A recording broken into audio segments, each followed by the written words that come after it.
मसीह यीशु के खूबसूरत तरीन नाम में, जो नाम सब नामों से आला है, आप सबकी सलामती हो। मेरी तरफ से, मेरी फैमिली की तरफ से आप सबकी खिदमत में मोहब्बत भरा सलाम पेश करता हूँ। खुदावंद अपने निजात दहिंदा का शुक्रिया अदा करता हूँ, जिसने आज एक बार फिर अपने पाक कदमों में झुकने का फजल अता किया, हमें इस लायक जाना ताकि खुदावंद की पाक बारगाह में उसकी हम्द व सताइश में अपनी आवाजें बुलंद कर सकें, उसके पाक कलाम की खूबसूरत गहरी और उम्मीद बातों को हम सीख सके। तो आज हमारा मजमून है, वो है सरदार काहिन, जिसके लिए इंग्लिश में जो लफ्ज इस्तेमाल हुआ है उसे हाई प्रीस्ट कहा जाता है या चीफ प्रीस्ट भी कहा गया है। तो इस हवाले से हम सबसे पहले कलाम खुदा में से देखेंगे इब्रानियों के नाम मुकद्दस पौलुस रसूल का खत, उसका दूसरा बाब, उसकी 17वीं आयत जो है वो कलाम खुदा में से तलावत की जाएगी। इब्रानियों 2 बाब उसकी 17 आयत, देखें क्या लिखा है। बस उसको सब बातों में अपने भाइयों की मानित बनना लाजिम हुआ, ताकि उम्मत के गुनाहों का कफारा देने के वास्ते उन सब बातों में जो खुदा से इलाका रखती हैं, एक रहमदिल और दयानतदार सरदार काहिन बने। खुदावंद के पाक और मुकद्दस कलाम का पढ़ा, सुना, समझा और कबूल किया जाना हम सबके लिए बाइसे बरकत हो। खुदावंद का शुक्र हो। आज हमने देखना है सरदार काहिन के बारे में। काहिन कौन है, उनका पस मंजर क्या है, कहां से आगाज हुआ, उनकी खिदमत क्या थी, इन सारी बातों के बारे में आज हम सीखेंगे। आगाज हम यहां से करेंगे कि पुराने अहद का सरदार काहिन जो है वो कौन था, क्योंकि एक पोस्ट है काहिन की, दूसरी पोस्ट है सरदार काहिन की। ये दोनों ओहदे जो हैं वो मुख्तलिफ हैं। सबसे पहला जो है वो काहिन बुजुर्ग मूसा का जो भाई हारून था, उनके बेटों को मुकर्रर किया गया। गिनती 18वें बाब की 7वीं आयत में इसका जिक्र जो है वो हमें मिलता है। और फिर काहिन के चुनाव के लिए लावी के खानदान को चुना गया। आप जानते हैं बुजुर्ग याकूब के 12 बेटे थे, उनमें एक जो है वो लावी भी था। उसकी नस्ल से जो है, उसके कबीला से जो भी लोग आते, उनको कहानत के काम के लिए चुना जाता और किसी कबीला में से किसी शख्स को नहीं चुना जाता था। और ये जो लावी थे, इनको जमीन पर किसी किस्म के एसेट्स बनाने की इजाजत नहीं थी। लेट से वो अपनी जमीन या जायदाद नहीं खरीद सकते थे, क्योंकि खुदा की तरफ से सख्ती से मना था। ये हैकले खुदाबंदी में रहते, हैकल के अंदर ही रहायश पजीर होते। खुदावंद ने अपने पाक कलाम में फरमाया कि जो लावी का है वो मेरा है, और जो मेरा है वो लावी का है। जिससे मुराद क्या है कि खुदा की हर एक चीज लावी इस्तेमाल कर सकता है, जिसकी वजह से उससे जो है वो जमीन पर किसी किस्म का माल जमा करने, घर बनाने की इजाजत जो है वो खुदावंद ने नहीं दी। इस काहिन के चुनाव के लिए काहिन का फिजिकली तौर पर फिट होना और रूहानी तौर पर रास्तबाज और मजबूत होना इंतहाई जरूरी था। अहबार की किताब 21वें बाब की 8वीं आयत में इसका जिक्र मिलता है कि तू उस शख्स का चुनाव करना जो इन तमाम तर शराइत पर पूरा उतरता है। आप जानते हैं कि लोग हैकल में हदिये लेकर आते, कुर्बानियां लेकर आते, दयकी लेकर आते, और उन्हें खुदावंद के घर में जखीरा खाना में जमा किया जाता। आपने कभी सोचा है किस लिए?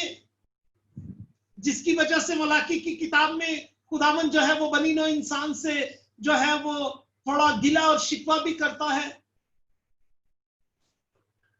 कि पूरी दैय की जखीरा खाना में लाओ ताकि मेरे घर में खुराक हो।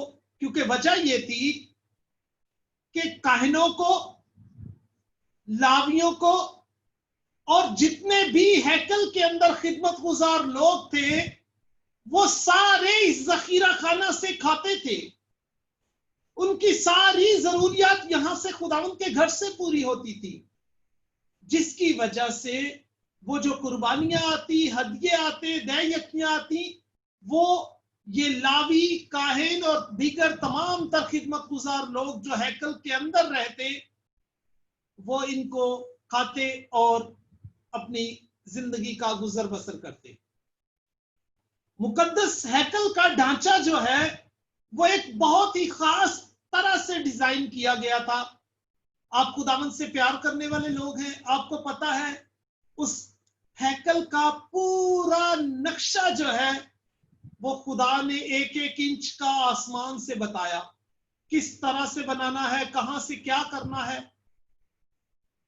सिर्फ मुख्तसरन सा ये बताना चाहता हूं कि हैकल में दाखिल होते वक्त सबसे पीछे जो है वो गैर अक़वाम के लिए जगह रखी होती, जहां गैर कौमों से जो लोग यहूदियत में आते, इसराइली बनते, अपने आप को मजहब चेंज करते, उनके लिए सबसे आखिर में जगह होती है हैकल के अंदर।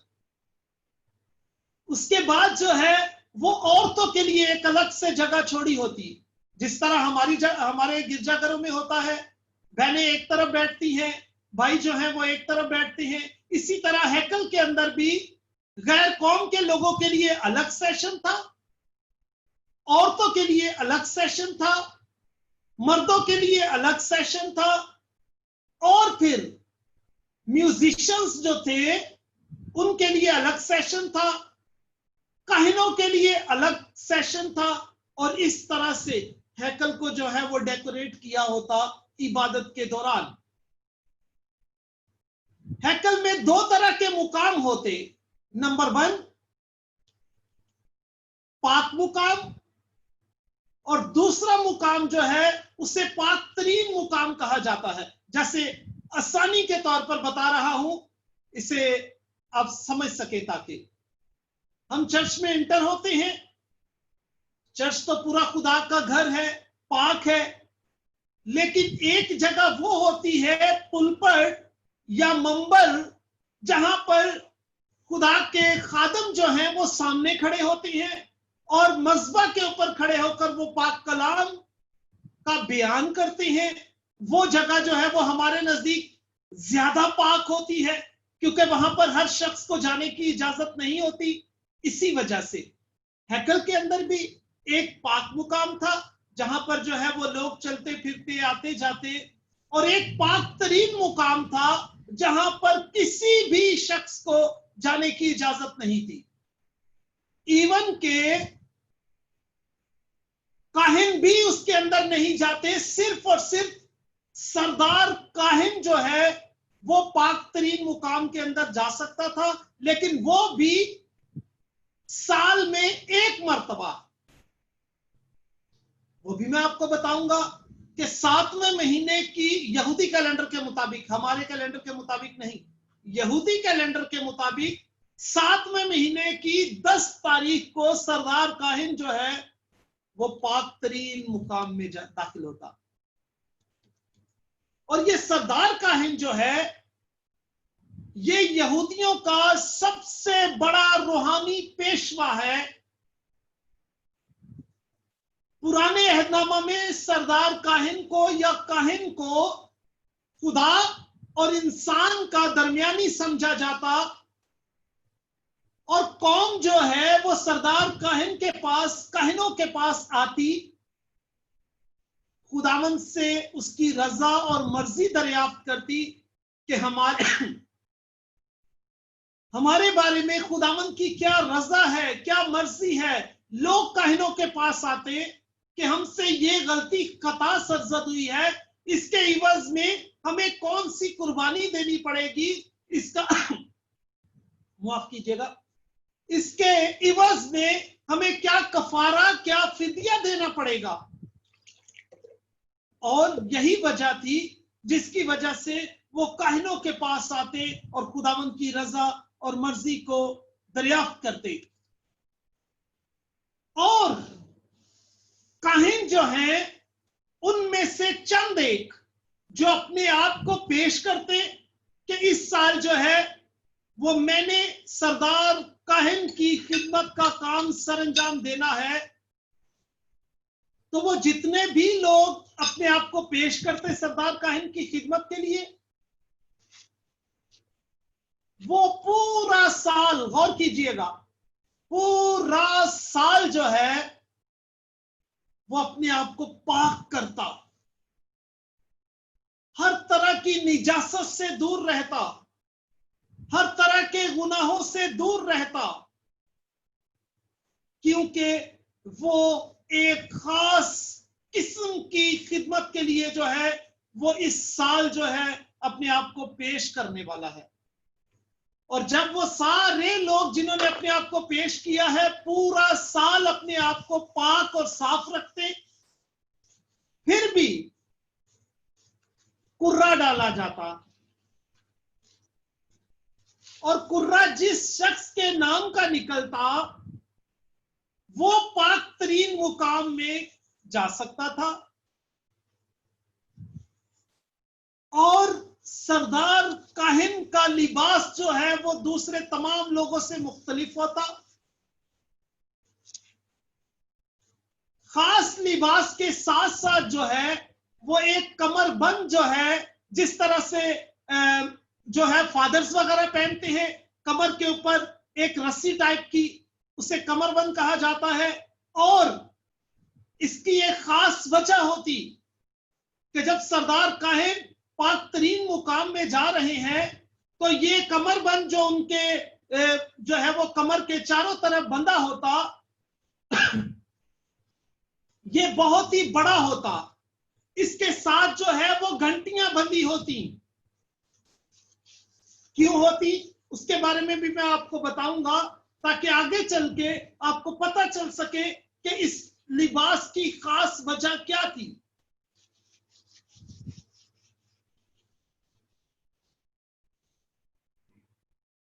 सरदार काहिन जो है असल में पाक तरीन मुकाम में लेने क्या जाता था, अभी यह सवाल पैदा होता है। साल में एक मर्तबा पूरी कौम के गुनाहों के कफारा के लिए खता की कुर्बानी गुजरानी जाती, और उस बर्रा का खून लेकर सरदार काहिन पाक तरीन मुकाम में जाता, ताकि पूरे बर्रा के खून को खुदावंद के हजूर पेश कर सके और पूरी कौम के कफारा के लिए दुआ कर सके, पूरी कौम के गुनाहों की माफी की दुआ कर सके। अहबार 16 में बात में इसका जिक्र मौजूद है, अगर कोई देखना चाहता है। दूसरा काम वो क्या करते, वहां पर अंदर बाखूर जलाते और उस बाखूर की खुशबू जो है वो खुदामंद जो है वो लेते। वहां पर खुदावंद के पाक रूह का अबर होता, खुदावंद के पाक रूह का मसा होता, खुदावंद वहां पर मौजूद होते। अब पाक तरीन के अंदर और कौन कौन सी चीजें मौजूद थी ये भी जानना हमारे लिए इंतहाई जरूरी है, और बाइबल के तालिबे इल्म होते हुए हमें इन सारी चीजों का इल्म होना नहायत जरूरी है। पाक तरीन मुकाम के अंदर जो है वो अहद का संदूक होता। अहद का संदूक पूरे का पूरा जो है वो सोने से मंडा हुआ होता।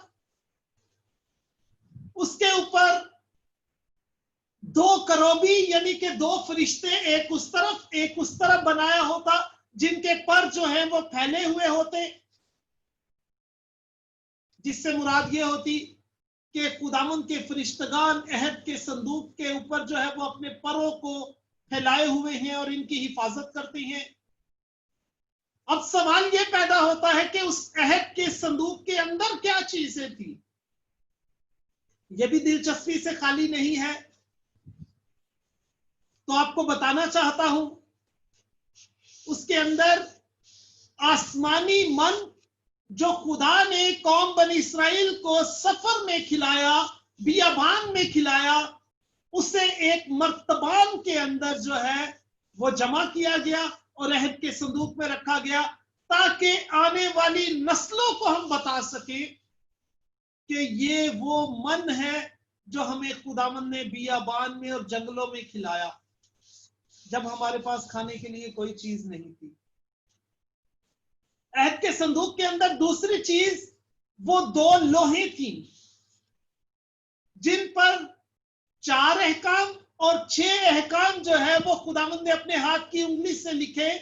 वो दोनों लोहे भी उस अहद के संदूक के अंदर होती। एक और चीज भी बड़ी दिलचस्प है, वो है बुजुर्ग मूसा का भाई जो हारून है, उसका आसा और उसकी लाठी जो है वो उसके अंदर रखी होती। और इस लाठी का एक सियाको सबाक है, थोड़ा सा वो भी एक्सप्लेन करना चाहूंगा यहां पर। बहुत सारे लोगों ने ये कहा कि हम भी काहिन बनना चाहते हैं, हमारा कबीला भी काहिन बनना चाहता है, हम में से भी काहिन का चुनाव किया जाए। तो बुजुर्ग मूसा ने कहा, तुम ऐसा करो कि सब अपनी अपनी एक लाठी, एक आसा लेकर आओ, मैं उसे खैमे इज्तिमा के अंदर, हैकल के अंदर पाक तरीन जगह पर रखूंगा, और जिसकी लाठी के ऊपर हरी पत्तियां निकल आए, बादाम निकल आए, उस लाठी में से चुनाव किया जाएगा कि वो लाठी किसकी है, और उस कबीले और उस कौम में से जो है वो कहानत का चुनाव किया जाएगा। बुजुर्ग मूसा ने सारे कबीलों की लाठियां वहां पर रखी खैमे इज्तिमा के अंदर, और कुछ दिनों के बाद बुजुर्ग हारून के असा के ऊपर पत्तियां निकली और बादाम आए, और फिर यह खुदावन की तरफ से निशान समझा गया कि खुदावन चाहते हैं कि कहानत का काम जो है वो हारून की नस्ल से शुरू किया जाए। तो इसके पीछे भी एक सियाको सबाक था, मैंने बताना जरूरी समझा। अब जबकि सरदार काहिन की जिंदगी में अगर वो अंदर जाता है पाक तरीन मुकाम में, अगर उसकी जिंदगी में कोई रत्ती बराबर भी गुनाह पाया जाता, खता पाई जाती, जुर्म पाया जाता, सर्जिश पाई जाती, तो सरदार काहिन जो है पाक तरीन मुकाम के अंदर जो है वो मर जाता, क्योंकि वहां पर खुदावन की हजूरी और उसकी मामूरी का तख्त लगा हुआ है। खुदावन के पाक कलाम में लिखा है कि खुदावन की आंख इतनी पाक है कि वो बदी को देख नहीं सकती। अगर सरदार काहिन जो साल भर अपनी तैयारी कर रहा है, उसकी जिंदगी में कोई छोटा सा भी गुनाह, गलती, खता पाई जाती, तो वो अंदर मर जाता। अब क्या हुआ, किसी दूसरे सरदार काहिन को या काहिन को इजाजत नहीं होती थी कि वो अंदर जाए और उस सरदार काहिन की लाश को बाहर निकाल सके। तो पहले मैंने आपकी खिदमत में यह अर्ज किया कि उनकी कमर के ऊपर जो कमर बंद होता है, उसके साथ जो है वो घंटियां बंधी होती, और वो घंटियां बजती रहती उस वक्त तक जब तक सरदार काहिन जो है वो पाक तरीन मुकाम के अंदर कुर्बानी गुजरान रहा होता, बखूर जला रहा होता, और वो घंटियां इस बात की निशानदही थी कि सरदार काहिन अभी तक जिंदा है अंदर। जब घंटियों की आवाज आना बंद हो जाती, तो कलीसिया और दूसरे काहिन समझ लेते कि अब सरदार काहिन जिंदा नहीं रहा, तो वो कमरबंद और रस्सा जो उसकी कमर से बंधा होता है, जो कि आधा बाहर होता है, उसी रस्से से दूसरे काहिन जो हैं वो उसे पाक तरीन मुकाम से खींचकर बाहर निकाल लेते। ये वो सारा पस मंजर था जो हमें ये बताता है कि पुराने अहद में काहिन और सरदार काहिन जो है वो उनकी क्या खिदमत होती थी। ये हमने सरदार काहिन और काहिन की खिदमत देखी पुराने अहदनामा के ताल्लुक से।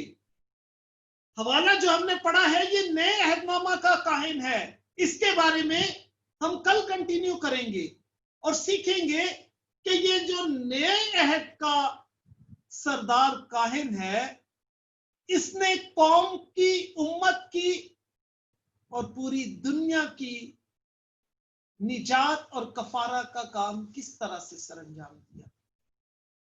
खुदावंद मुझे और आप सबको आज के पाक और मुकद्दस कलाम के वसीला से सोचने, समझने, परखने और इस पर अमली जमा पहनाने का फजल अता करे। आमीन। God bless you all.